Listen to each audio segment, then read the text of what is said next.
नमस्कार। स्वागत है मेहता टॉक्स हजारीबाग। मैं ज्ञानचंद प्रसाद मेहता। आज का विषय मैं ये विचार करता हूँ बराबर, अक्सर आप भी सोचते होंगे, यह राजनीति भी क्या विचित्र विधा है। यह कैसा क्षेत्र है। राजनीति एक विचारधारा पर खड़ा रहती है, खड़ा किया जाता है।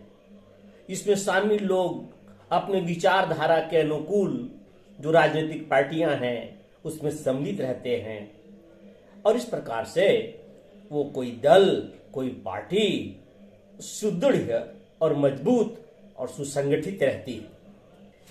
लेकिन ऐसा क्या है, अचानक आप देखते हैं कि एक व्यक्ति एक पार्टी के साथ है, अपने पार्टी के आला कमान के साथ पूरी निष्ठा और विश्वास के साथ जमा हुआ है। दूसरे दिन ही देखते हैं वो दूसरी पार्टी में चला जाता है, फिर तीसरी पार्टी में, फिर उधर से कोई इधर पार्टी में आ गया। मैं समझता हूं कि दुनिया के देशों में से यह एक विचित्र देश है भारत, कि जिसमें राजनीति करने वालों के अपने मौलिक कोई विचारधारा नहीं है। यह कैसे हो जाता है। उससे तो ज्यादा सुदृढ़ हम लोग हैं जो किसी पार्टी विशेष का समर्थन करते हैं, अपनी विचारधाराओं के अनुकूल कभी नहीं बदलते हैं। जिस विचारधारा का हमारा विचारधारा से हमारी पार्टी का मेल होता है, जो हमारा स्वभाव से, जो मिजाज से, जो पार्टी हमारे से मेल खाती है, उसका समर्थन करते हैं, चाहे उसका नेता कोई कहीं चले जाए। लेकिन ये सब कैसे कर देते हैं, बड़ी आश्चर्य होता है। कभी चिंतन कीजिएगा आप, कभी विचार कीजिएगा। अभी मुकुल राय 2017 में तृणमूल कांग्रेस टीएमसी ममता बनर्जी को छोड़कर के भारतीय जनता पार्टी में आए थे, बाप बेटा दोनों। और भारतीय जनता पार्टी उनको हाथों हाथ लिया, अपने पार्टी का राष्ट्रीय उपाध्यक्ष बना दिया। यह भी गले से नहीं उतरता है, यह बात भी गले से नहीं उतरती है नीचे, कि जो व्यक्ति कल तक दूसरे विचारधारा से संबद्ध था, आज वो यदि अपनी दूसरे विपरीत विचारधारा के पार्टी में सम्मिलित हो गया है, तो वह व्यक्ति को हम इतना बड़ा ओहदा कैसे दे सकते हैं। यदि वास्तव में आप विचारधारा बदल करके आए हैं तो आप पंक्ति में खड़े रहिए, कहीं भी खड़े रह सकते हैं। आपको सेम उसी दायित्व के हिसाब से इस दायित्व में फिट किया जाएगा, तो जो वर्षों से मेहनत करके हमारे कार्यकर्ता इस पार्टी का है वो तो पीछे पड़ जाएगा ना। वो खुद पता चल जाएगा उस दिन कि यह पार्टी में विचार से आया है या अपने विचार से आया है, राजनीतिक विचार से आया है या अपने खुद मिजाज से आया है, पता चल जाएगा उसी दिन। लेकिन नहीं, बराबर देखते हैं इधर से उधर। तो ऐसे राजनीतिज्ञों को तो कुछ शर्म आनी चाहिए। कुछ ज्यादा नहीं, मैं बिहार की ही बात करता हूं। नीतीश कुमार जी, मर जाऊंगा मगर भारतीय जनता पार्टी के साथ सरकार नहीं बनाऊंगा, मिलूंगा नहीं। व्यवस्था है उदाहरण देने की।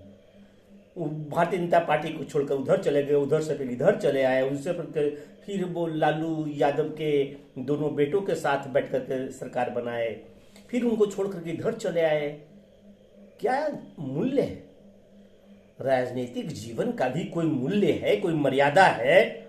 हम उस देश में जीते हैं जहां हमारा नेतृत्व वर्ग जो हमको इस देश को दिशा और दशा तय करता है, और वहां ऐसे ऐसे लोग हैं।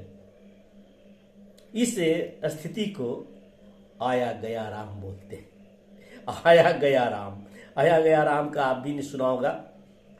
ये सबसे पहले आया गया राम का प्रचलन, पहला नाम आया 1967 में।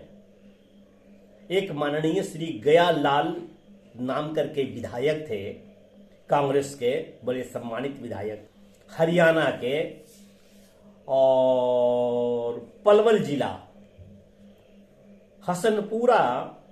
हसनपुर विधानसभा क्षेत्र के। उन्होंने पार्टी बदल दी कांग्रेस से चले गए दूसरे पार्टी में, विरोधी दल में।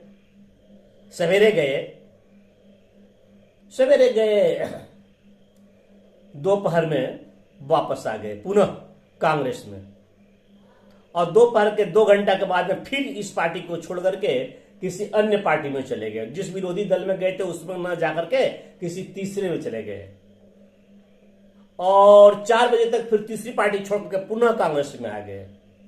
मैंने एक दिन में 3 पार्टी, 3 बार उन्होंने दल छोड़ा, 3 बार पार्टियां बदली एक दिन में। तो शाम को संवाददाता सम्मेलन में कांग्रेस के एक वरिष्ठ नेता ने संवाददाताओं को संबोधित करते हुए कहा कि ये अपना गया बाबू गए नहीं थे, गया राम आ गया राम, गया राम आ गया राम। तो गया राम आया राम उस समय से जो चला, ये शब्द, ये जो आजकल नीतीश जी ने एक शब्द निकाला है जुमलेबाजी, तो वो जुमला आया राम गया राम का चला, जो आज तक चल रहा है।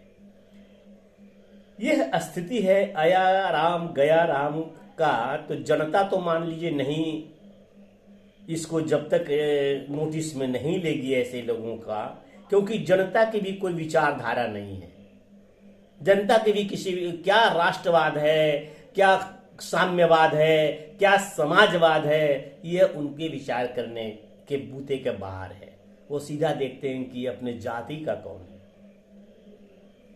अपने जाति का कौन है, अपने जाति का आदमी आज यदि कांग्रेस में है तो कांग्रेस को वोट देना है सही।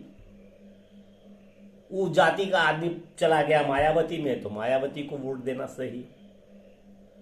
इसका मतलब लोकतंत्र, ऐसे जो कह लें लोकतंत्र के व्याख्या देते हुए कि भारतवर्ष का लोकतंत्र बड़ा समृद्ध है, बहुत ही इनके उत्कर्ष है विचार, ये इनके खुला आयाम है।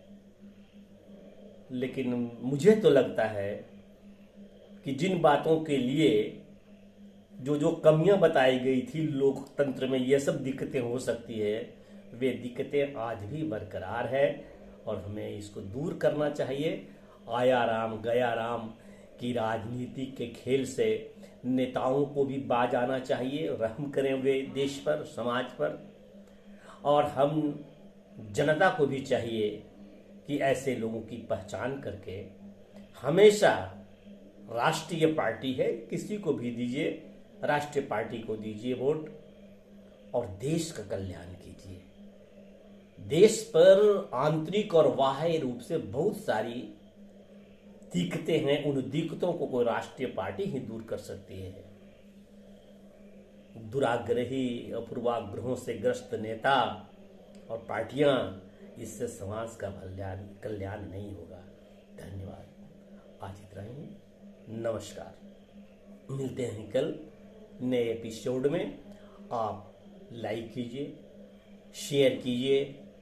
जिन्होंने सब्सक्राइब नहीं किया है, बहुत ऐसे लोगों ने सब्सक्राइब नहीं किया है, सब्सक्राइब करें और सब्सक्राइब करके वो घंटी दबा दें ताकि नोटिफिकेशन की सूचना आपको हो। बहुत बहुत धन्यवाद। वंदे मातरम।